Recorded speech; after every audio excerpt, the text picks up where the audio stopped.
다양한 시도가 돋보이는 드라마 환혼이 준수한 시청률로 첫 방영을 마쳤습니다. 개인적으로는 오글거리는 대사와 어색한 연기가 드라마 중간중간 나와 아쉬움이 있으면서도 화려한 액션과 더불어 태왕사 신기 이후 맥이 거의 끊긴 사극 판타지물을 간만에 즐길 수 있는 작품이라 나름 재밌게 시청하고 있는데요. 하지만 이번에도 어김없이 불편충들이 등장했습니다. 환혼 작품을 보고 중국풍 드라마이며 뺏길 게 없어서 중국 드라마를 따라가냐며 비아냥거리는 글들을 심심치 않게 찾아볼 수 있었는데요. 중국 수출 노린 건가요? 국적 불명이네요. 한옥을 찍으면서 내부 패턴은 우리나라에서 보기 힘든 어려운 패턴의 소품.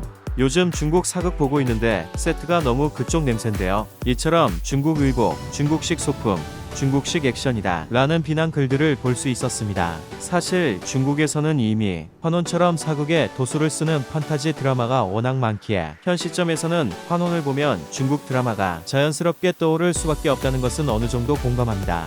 다만 이는 장르에서 느껴지는 것이지 환혼에 나오는 복장이나 소품 인테리어에서 중국을 느꼈다면 조금은 가슴이 아픈데요. 저는 이 상황을 보고 문화의 힘이 얼마나 강력한지 간접적으로 느낄 수 있었습니다. 많은 분들이 환혼의 화려한 의복을 보고 중국풍을 가장 먼저 떠올리시는데 이러한 분들은 우리나라 역사 중 조선시대의 의복에 익숙해져서 화려한 의복이 중국 것처럼 느껴지시는 겁니다. 실제로 한국에서 만들어진 대부분의 사극 드라마가 유독 조선시대를 배경으로 한 드라마가 많았기에 우리는 조선시대 의복이 더욱 익숙할 수밖에 없습니다. 다만 조선시대 이전 시대의 우리나라 의복들을 보면 굉장히 화려하고 예쁜 의복들이 많았고 다양한 액세서리 역시 있었음을 알 수 있습니다. 실제로 삼국시대를 배경으로 한 사극 드라마들을 살펴보면 화려한 의복들을 볼 수 있죠. 특히 백제의 경우에는 화려함을 자랑하는 금부치 액세서리도 굉장히 많이 있습니다. 더군다나 환혼의 의상 감독 역시 논란을 의식해 사전 인터뷰에서 고대부터 현재까지의 우리나라 의복을 참고하여 디자인하였다고 언급했었습니다.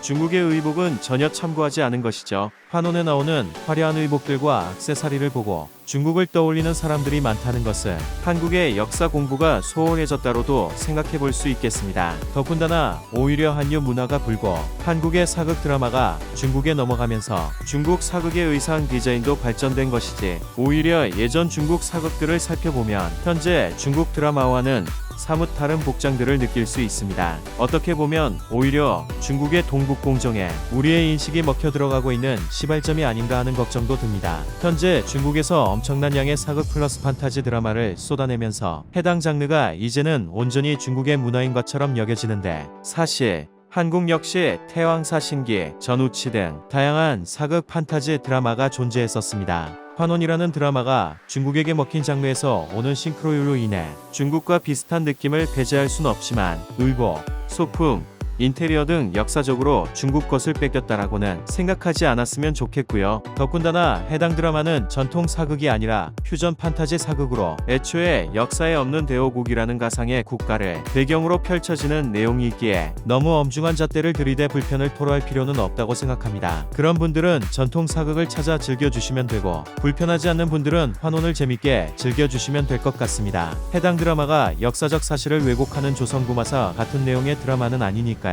그리고 제가 기억에 남는 글이 하나 있는데 도수를 쓰는 것 자체가 중국의 문화라고 생각하는 분들이 있더라고요. 그분들에게는 전우치, 홍길동을 까먹은 건지 여쭙고 싶습니다. 이런 분들의 의견보다는 차라리 환혼 드라마가 멕시코 공정이라는 호수위 대제국 아즈텍 문명을 뺏겼다는 설이 더 설득력이 있어 보이네요. 너만 모르는 이슈였습니다. 구독 설정을 해두시면 더 빠른 이슈 정보를 받아보실 수 있습니다.